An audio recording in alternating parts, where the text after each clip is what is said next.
Mr. Stalbosky reports to me that he had received a series of phone calls from his daughter, Myra, indicating that she got as far as south going toward Eddyville, Kentucky on I-65, and that she had started calling saying she was experiencing mechanical difficulties with her truck, did not think that she was going to be able to make it all the way to Eddyville, Kentucky. So she turned around and she started to come back home. 18 Wheels in a Highway, the murder of Myra Danette Stalbosky, only on the Murder Police podcast.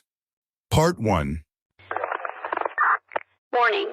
The podcast you're about to listen to may contain graphic descriptions of violent assaults, murder, and adult language. Listener discretion is advised.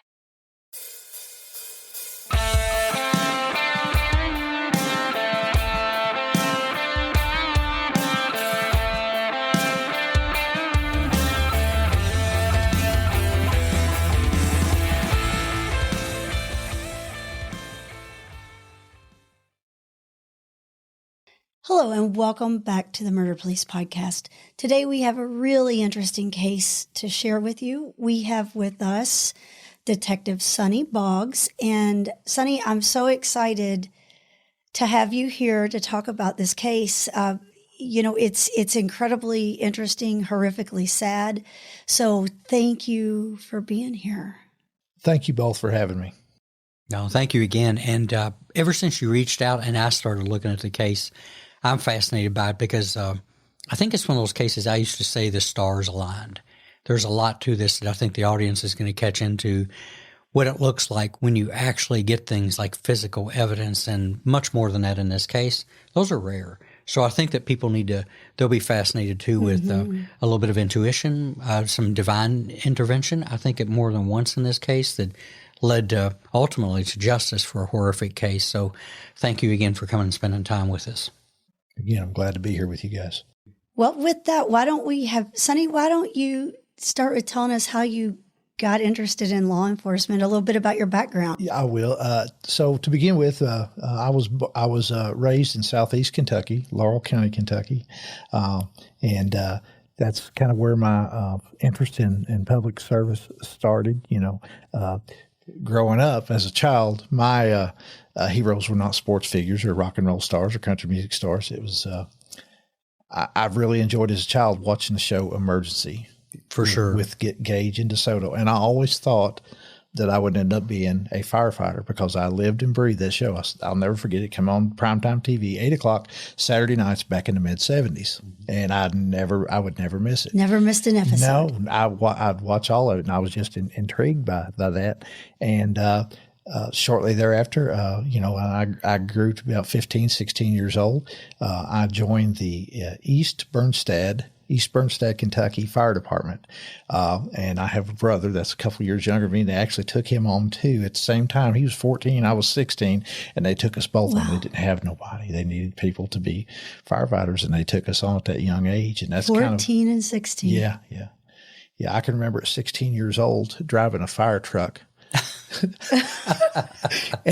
And my brother, who's 14 or maybe 15, would be in the seat beside me and was responding to a, call for service, fire or something like that.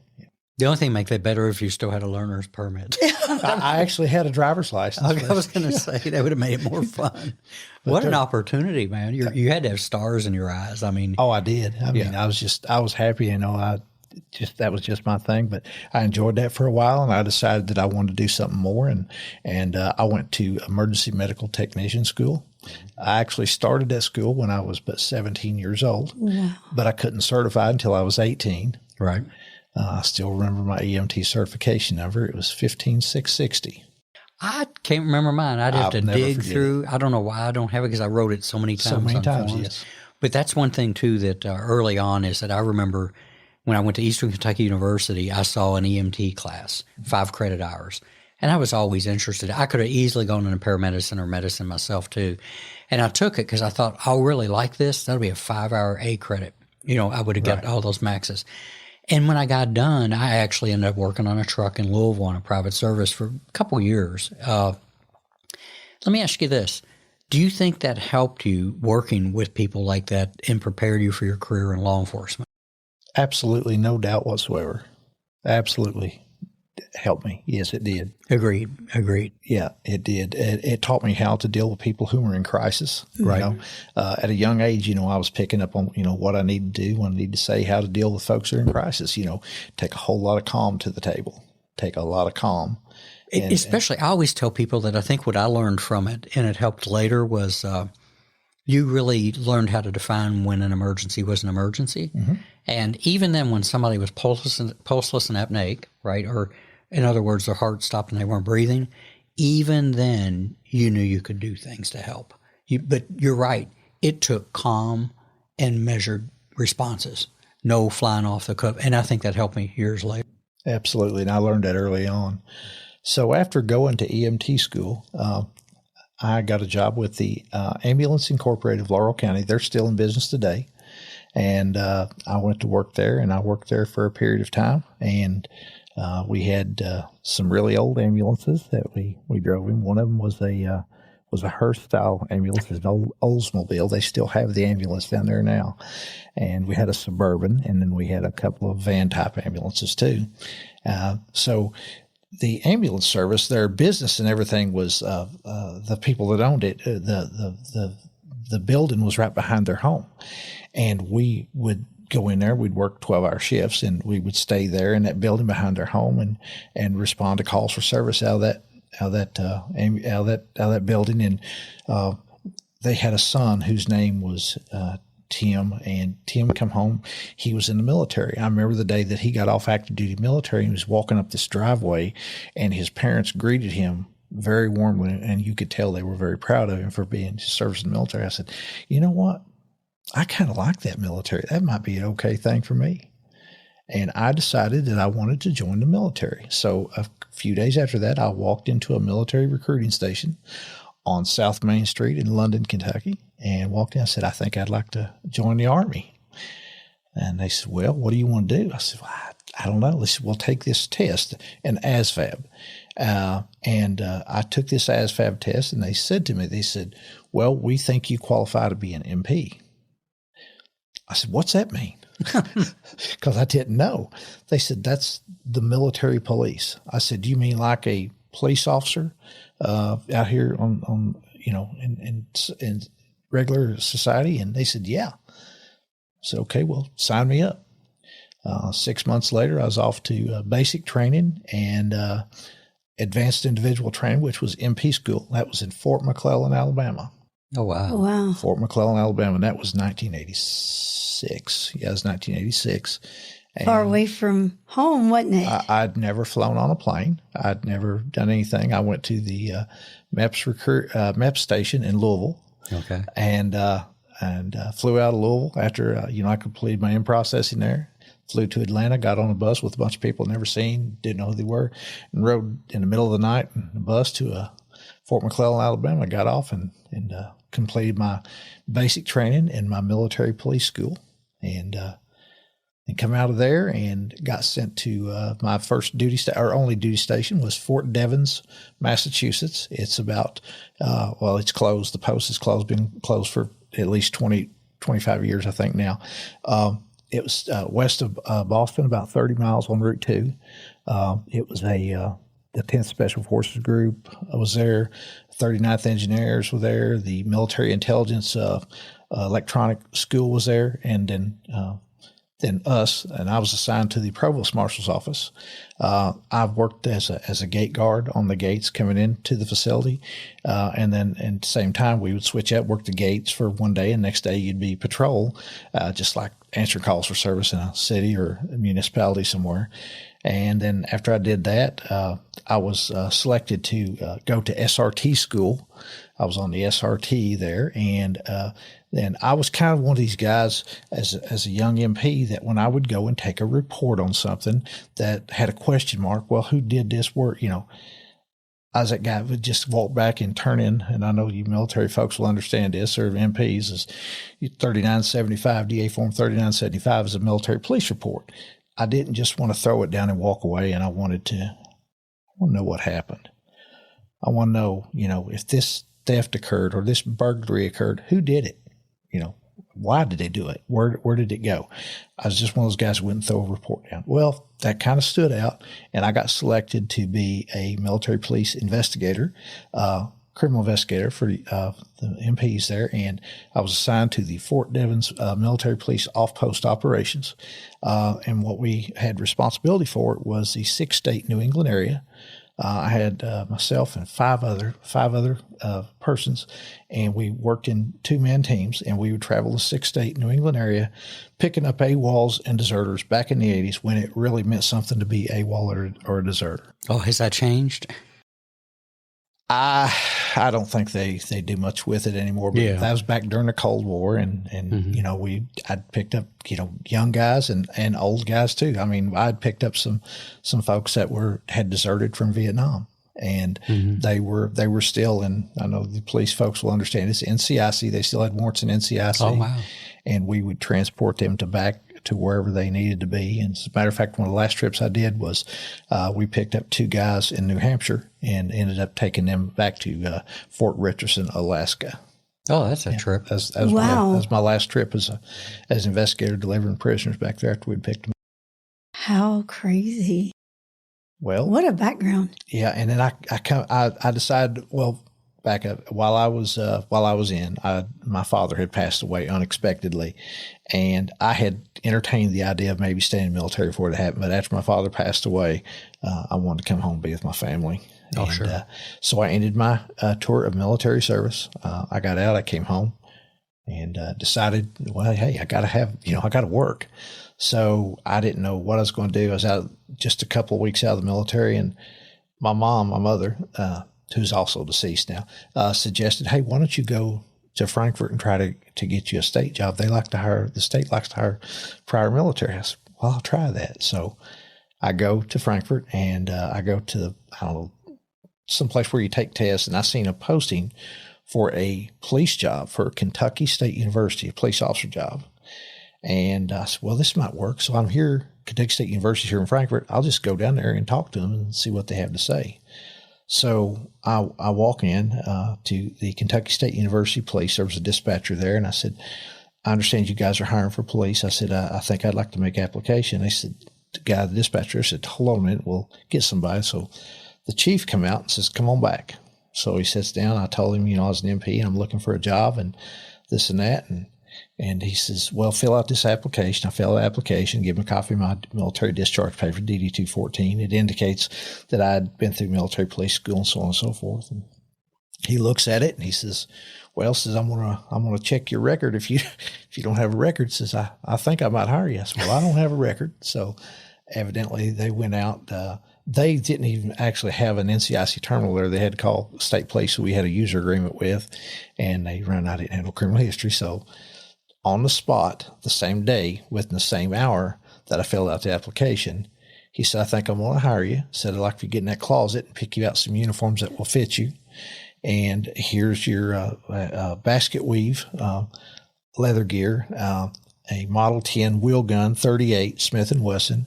And they took me upstairs to the regional, their counsel at the time, Reggie Thomas.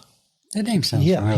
He's a state representative in Lexington now. Okay, yeah. And they took me up to him, and he swore me in, and I went to work.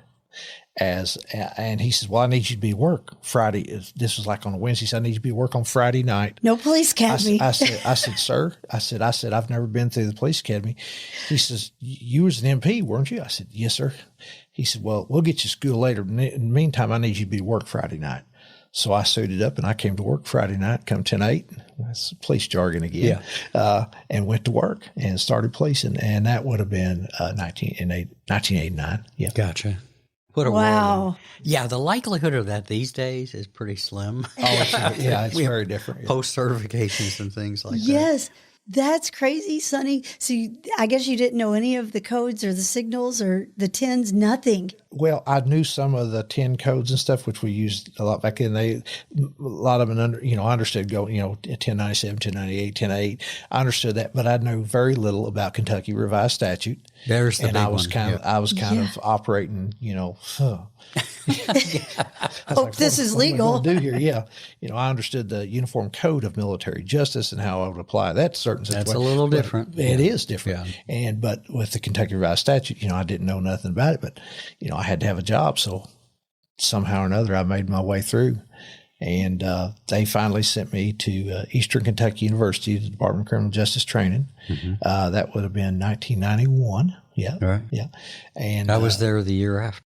Okay. Isn't that crazy? Yeah. Just missed you by a year. I lived in they kept us in the hotels there just off of 75. Oh, that rat trap, that fire trap, that we did too. We did our first 10 weeks there, and then we came back to Lexington. Yeah.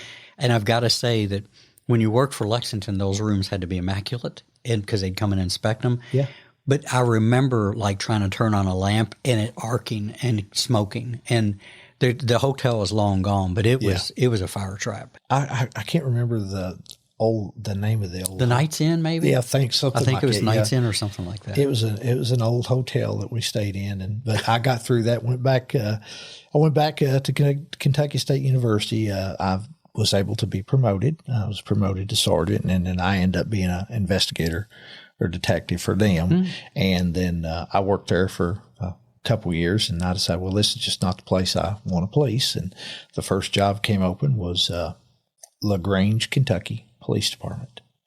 And where's LaGrange at in Kentucky? What's just to give people a feel for what big city it might be near? LaGrange, Kentucky is just north of Louisville on I-71, about approximately 22 miles, 22 miles north of Louisville on I-71. It's between Cincinnati and Louisville. Sits right on I-71. It's Oldham County is the county out there.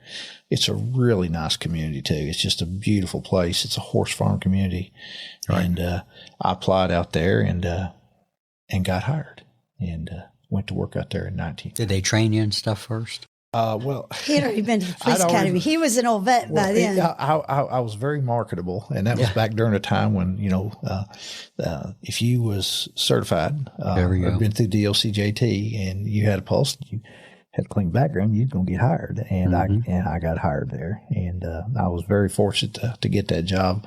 I know that I made crazy small money back then. You about took the words out of my mouth. I was going to say, what was a police officer making back then? Oh, I'll never forget it. I went from making like $4 and maybe 40 cents an hour at Kentucky State University to $9.11 an hour at LaGrange PD. Oh, you were independently wealthy. I thought I was, yeah. Are you kidding? $4 for the first one and $9 for the second? Yeah. $9.11 an hour, and that included the $1.20 an hour that the state pays you for the CLEF money. Yeah, exactly. $18,942 a year. I got a good memory, and my every other week paycheck was $526.05. Wow, come a long way, baby. Finally, come a long way. I remember those days too. Yeah, I remember those days too. Interesting. So, how big was LaGrange PD at the time when you were there? They were small, probably 8 or 9 people. Yeah, but nationally, Sonny, that's the size of most PDs. It is. We see movies and TV, and you see big things like L.A., Chicago, and everything, and even Louisville for that fact. And those are not normal. It's usually the smaller municipal police department or sheriff's office that's carrying the weight. So, I just wanted to highlight how many people were there, how few people, because that has an impact on investigations and stuff. Oh, it does, because our resources are very limited. Oh, big time. Your resources are limited. So I worked at LaGrange PD for about 6 years, and then I went on to Louisville Division of Police because Louisville Metro was non existent yet, and I went down there as a lateral transfer officer and worked there. Did you get a pay raise?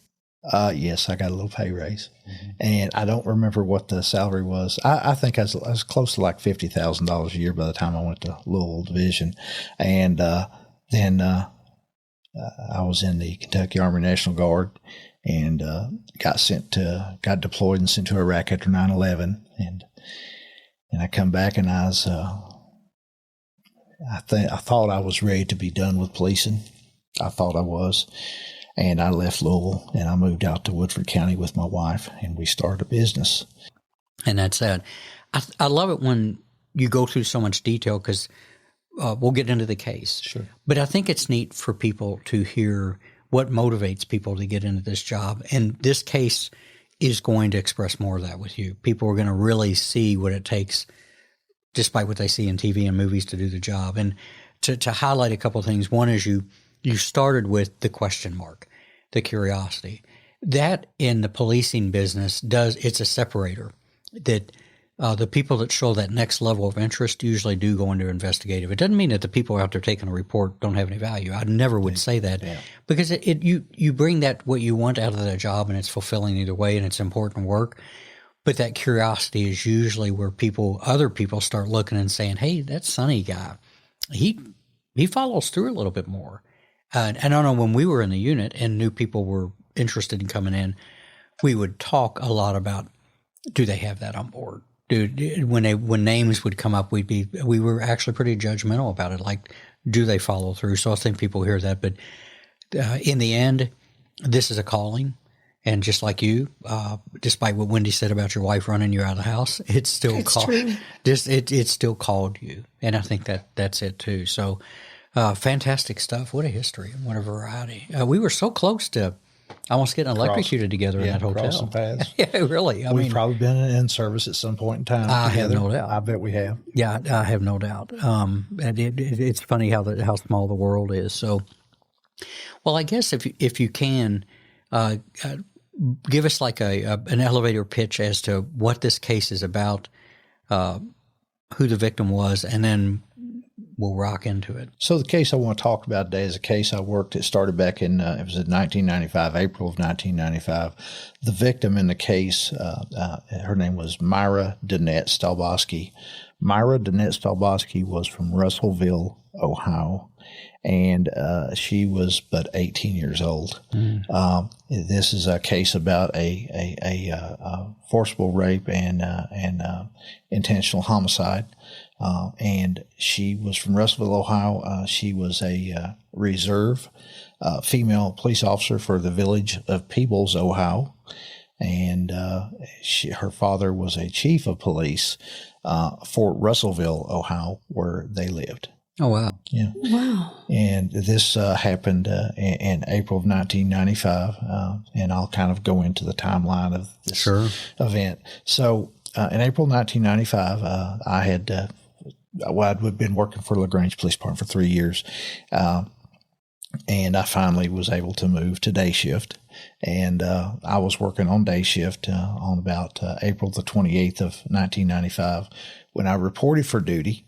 And the officer that had worked the night previous, who was working by himself at night there, I said, we transfer information at the beginning of the shift. And what went on last night? I said, well, we had a robbery at the BP gas station on South Highway 53. And then we have a missing persons report that I took last night from an individual whom I believe is still at the Waffle House there close to the intersection of 53 in New Moody. And he says, nobody's followed up on it. He says, I've been busy. I was kind of busy last night and couldn't do anything with it. I said, well, I'll take this missing person thing because this guy's up there and I'll go up and talk to him. So I went to the Waffle House and I located the complainant on the missing person. This guy's name was Michael Stalbosky. It was the father of the 18-year-old person that was reported missing on the late night of April 27th. And he explains to me that his daughter had left their home in Russellville, Ohio, on the morning of April the 27th. She was taking her brother to his workplace in northern Kentucky, somewhere close to Covington or something like that. And she had dropped him off at work, and then she had left there, and she started traveling to Eddyville, Kentucky, and she was going there for the purpose of picking up her brother's girlfriend who lived in Eddyville, Kentucky, and she was going to bring him back.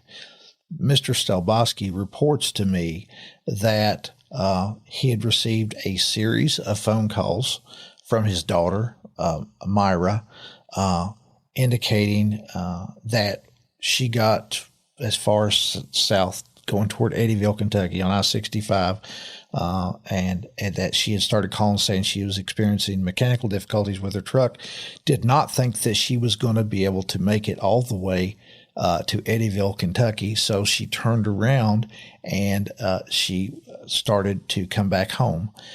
He said the second phone call that he received from her, that she had made it to a rest area somewhere on I-71, which we were able later to identify the rest area.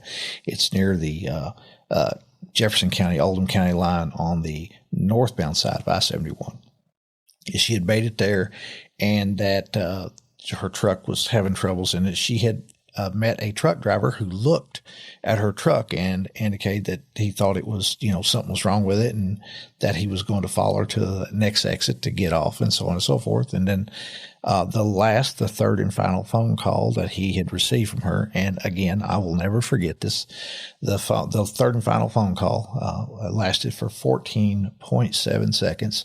And in that phone call, she communicated to him that I'm in LaGrange, Kentucky, exit 22. Can you please come get me?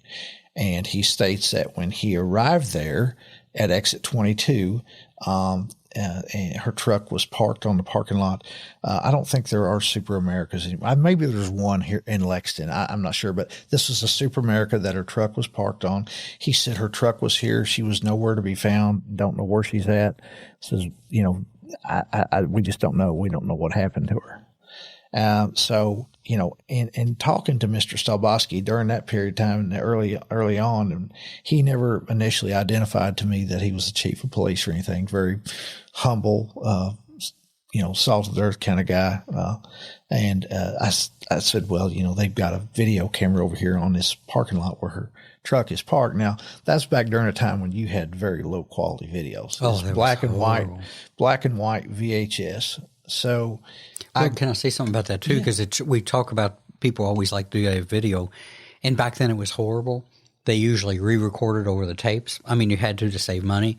And in commercial establishments, to keep in mind too that most of the video was there to deter employee theft. Sure, it really wasn't based on. Some of it was, but it wasn't based on robbery. But I just remember the tapes. I would remember getting them from banks, and you'd be like, "My God, this is a bank, and this is the best they can have." So. Rough stuff to work with. Yes, it was. And, but I went over there and I asked the clerk on duty, I said, could we please, did you have a recording of what took place here yesterday evening? They said, yeah, we did. So she backed the tape up and let me look at it. I seen the Stalbosky vehicle pull on. It was it's an old blue 1978 Ford F-250 four-wheel drive pickup truck that she pulled on the parking lot. And right after her pulling on there, a large tractor trailer pulling what I called a chemical or dry bulk type heavy-duty trailer pulled on behind her. It stopped, and shortly thereafter, I seen the truck exit the parking lot, come back in front of the camera and leave, and Miss Stalbosky was not seen there anymore. And her truck still stayed there? Her truck is still there, but the tractor trailer is now gone. Can you recall if it still had keys in it, personal effects? I don't. There was no personal effects. Her purse, and she had a police ID and stuff like that we never, we searched for it, never did find it. Okay. But we didn't find the keys to the truck, either. And her personal effects were gone. So, I called my boss, our chief at the time, because that's the only boss we had. We had a chief, had, one chief and a bunch of Indians. That's it. And I called him and I said, boss, I think there's some merit. There's something wrong with this case here. I said, I think we need to put out some information to try to locate this girl. I said, I have some suspicions about this truck. There's very little doubt in my mind that, it was involved in, her being gone, where she's at. And he says, okay. So we actually had a public information officer, guy designated, and he came up, and we had called a bunch of the media from Louisville to come out. And as they were responding out there, Mr. Stalbosky and I and his son was standing on the north side of the parking lot of the SuperAmerica. They're near the intersection of 53 and New Moody in Oldham County. And you could see I-71. You could see both lanes, the lane that went north and then one that came back south. So I heard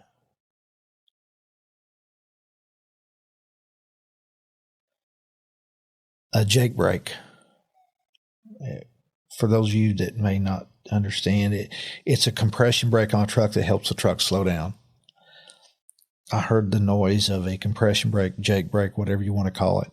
And I looked down at I-71, and on the southbound lanes of I-71, at the same time I heard this jake brake, I looked directly at a truck that looked exactly like the truck that I had just seen on the video just a little while before that. And I paused, and I thought, well, it's better, long shot, but better than no shot at all. So I radioed ahead to a Oldham County police officer that I knew that was on duty working that day. And I said, where are you? He says, I'm at the 17-mile marker on the southbound side of I-71.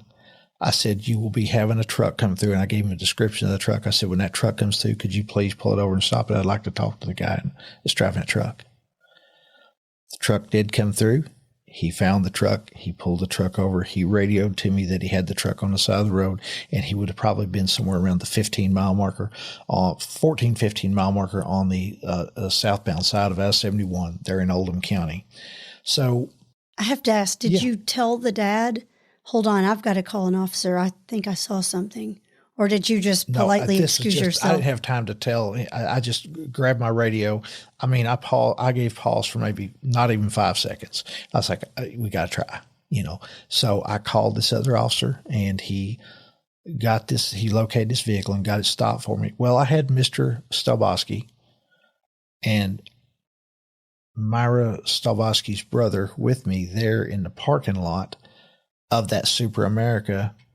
And I told him, I said, come on, you go with me. We're going down here. I think I want to talk to this guy in his truck. I'm not going to leave you standing here in this parking lot. So they got in the vehicle with me, Mr. Stalbosky. He's sitting in the front seat and in the passenger seat. And the brother is in the back seat of my police vehicle. It was a 92 Ford Crown Vic.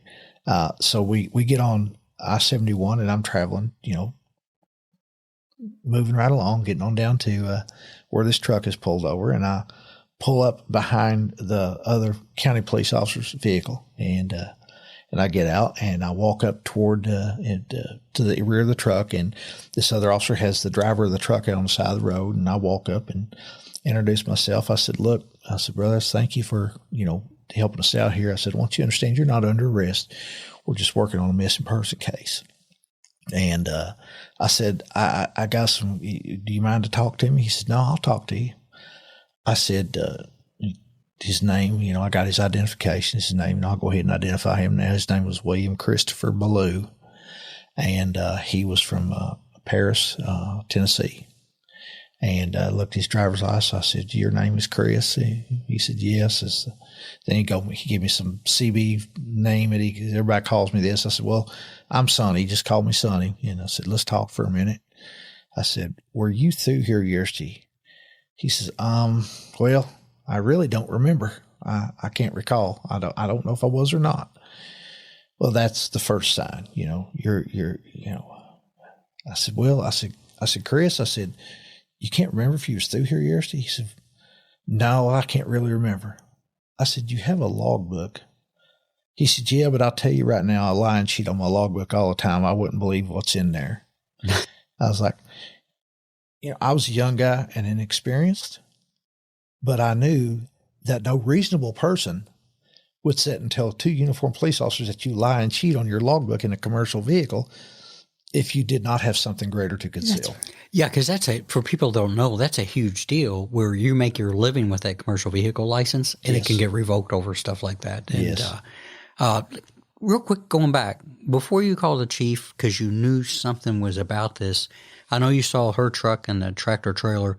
Was there an intuition starting to burn on you about that spoke to you as well? Was there a feeling, an emotion that started? Well, there was. And I'll tell you, in talking to Mr. Stalbosky, the father of the victim, the intuition was this is a good salt of the earth family. And that feeling that I had was not a brother police type thing, because I did not know that he was a police officer at that time when I made that call to our chief of police. This was the thing, hey, this is a good, humble guy. It's got a family, and he's looking for his daughter, and something's not right about this. It just felt wrong. It's just something felt wrong about it to me. That's an important thing to know, is that sometimes these things are guided by that something as simple as the way we feel. It's not everything. That's right. But man, I'll tell you what, I think it is the difference maker when you're triaging a case sometimes. So all these small little pieces start to develop that feeling. They do. So you take that and you have that feeling, you want to advance it on. When you look through that viewpoint down on I-71 and you hear the Jake brakes, and then for that glimpse of that thing, did that speak again? Because it's a truck and it's got Jake brakes, but did something talk to you again? I don't know what talked to me. Something talked to me and says, get this truck stopped and take a look at this guy. Hey, there's more to the story, so go download the next episode like the true crime fan that you are.